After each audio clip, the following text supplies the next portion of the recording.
Today, we're going to look into the heartbreaking case of Peter Connelly, also known as Baby P. Due to a court anonymity order, Peter Connelly was referred to as Baby P, Child A, and Baby Peter until 2009, when his killers were revealed and the court order expired. Baby P was born on the 1st of March 2006 into a nightmare of abuse and violence. His mother was Tracy Connelly, and his mother's boyfriend was Stephen Barker. Baby P's biological father had left the family home a few months after Baby P was born. In November 2006, when Baby P was 8 months old, Stephen moved in with Tracy. This would be the start of a series of horrific assaults on Baby P that would eventually lead to his murder in 2007. The family lived just a few minutes from the Tottenham Hotspur football ground in a transient, disconnected community within the London borough of Harringay. Communities such as these make an ideal escape for those who want to evade attention. Of the 12 nearby neighbours, only one recalled the family living at the end of the street. Nothing stood out about the house, and you could walk past without a second look. At first, it appeared Barker and Baby P had a close relationship. Barker would take him to the park and play with him. However, after a while, Baby P became terrified of Barker and would scream and crawl away when he entered the room. Witnesses report that Barker trained the boy like a dog. In December 2006, a GP noticed Baby P had bruises on his face and chest. Tracy was arrested due to this, and Baby P was placed in the care of a family friend. However, he returned home to his mother's care in January 2007. Over the next few months, Baby P suffered further injuries, including bruising, scratches, and swelling on the side of his head.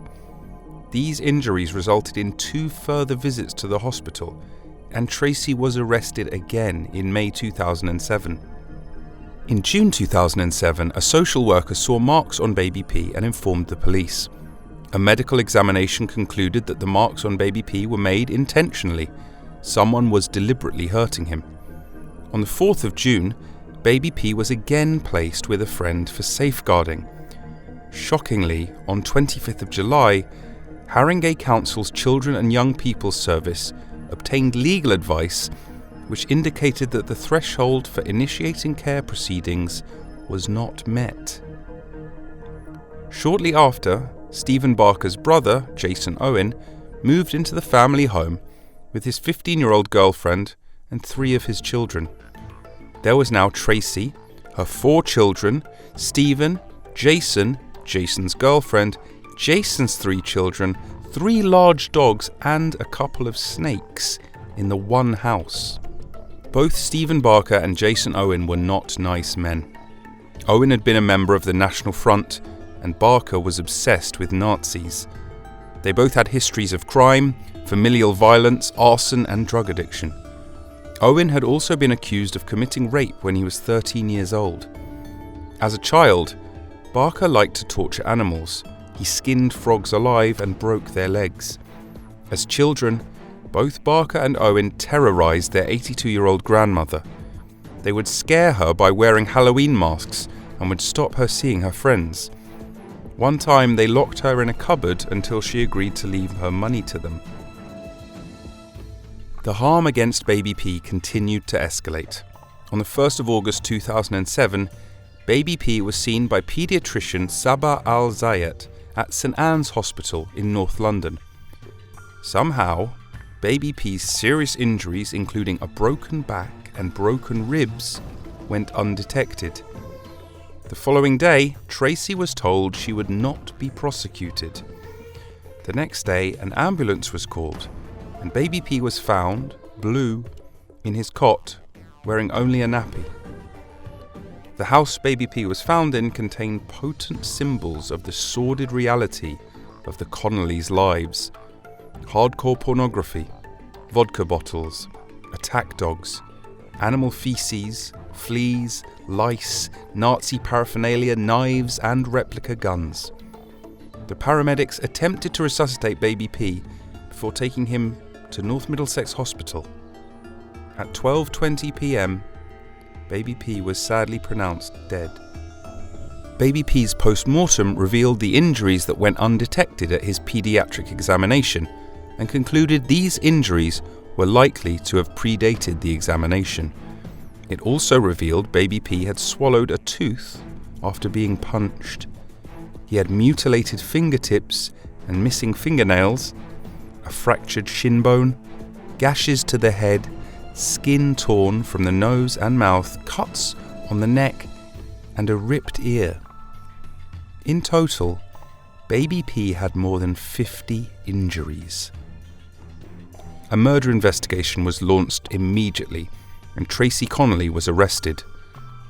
On the 11th of November 2008, Jason Owen, 36, and Stephen Barker, 32, were found guilty of causing or allowing the death of Peter. Tracy Connelly, 27, had already pleaded guilty to this charge. In April 2009, a second trial took place, whereby Connelly and Barker faced 2 charges related to the rape of a 2-year-old girl. Barker was found guilty of the rape and was sentenced to life imprisonment, with a minimum term of 10 years, as well as a 12-year sentence for his role in Baby P's death, to run concurrently. Connelly was found not guilty of child cruelty charges in relation to the rape, but received a sentence of indefinite imprisonment with a minimum term of 5 years for her role in Baby P's death. Owen was also jailed indefinitely with a minimum term of 3 years.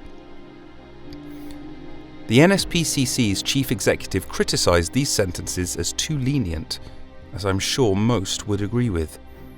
Let me know in the comments below what you think of these sentences. Owen's sentence was changed on appeal to a fixed 6-year term, and he was consequently released in August 2011. However, he was later recalled to prison. Barker applied for parole but was turned down in August 2017.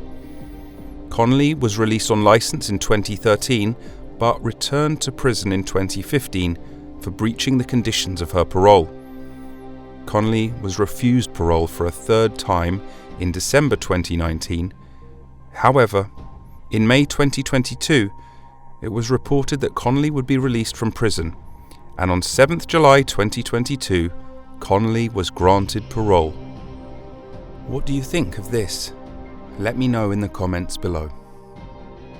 During trial, Tracy's talent for manipulation became apparent. She had managed to mislead social workers by joining a mellow parenting group, but actually skipped some of the classes. When the jury was out, Tracy looked bored and would sit playing with her hair. However, as soon as the jurors returned, she would look anxious and concerned and dab at her eyes. On the other hand, Barker appeared detached throughout the proceedings, as though he could not grasp the moral gravity of child rape.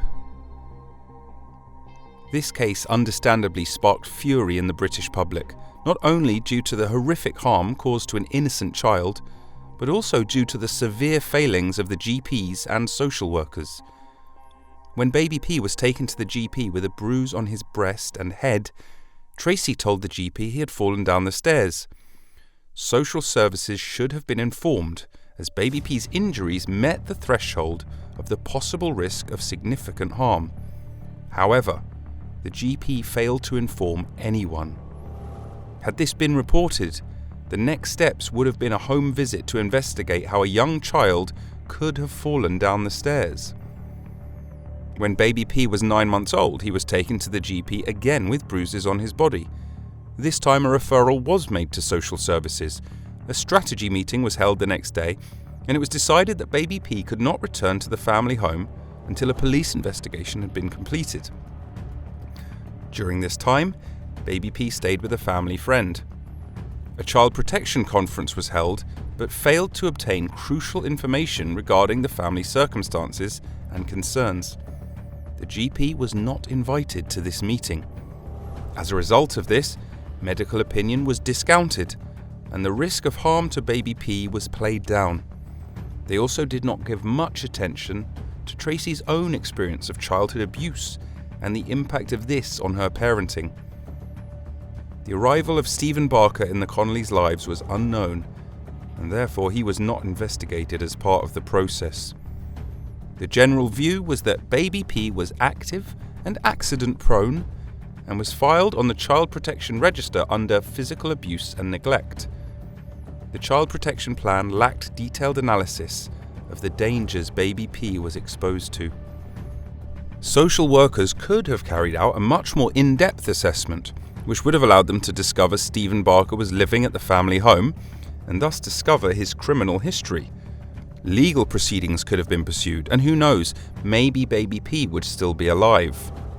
Let me know what you think about the GPs and social workers' responses in the comments below. The Child Protection Services and other agencies were widely criticised.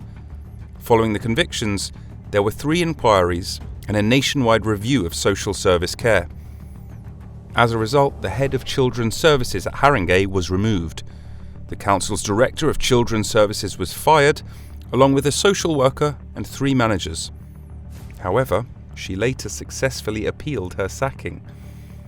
A GP who saw baby P 14 times was suspended. Kim Holt, a consultant paediatrician who worked in a clinic at St. Anne's Hospital, said she and 3 other colleagues wrote an open letter detailing the problems at the clinic in 2006. Holt claimed baby P could have been saved had the managers listened to concerns raised by senior doctors. This case is truly horrifying, and there are many questions about what could have been done differently and speculations on the various outcomes. But it's fair to say that the Connellys and Barker Owens were 2 families that were only going to cause tragedy by coming together. And unfortunately, baby P was the victim of such tragedy.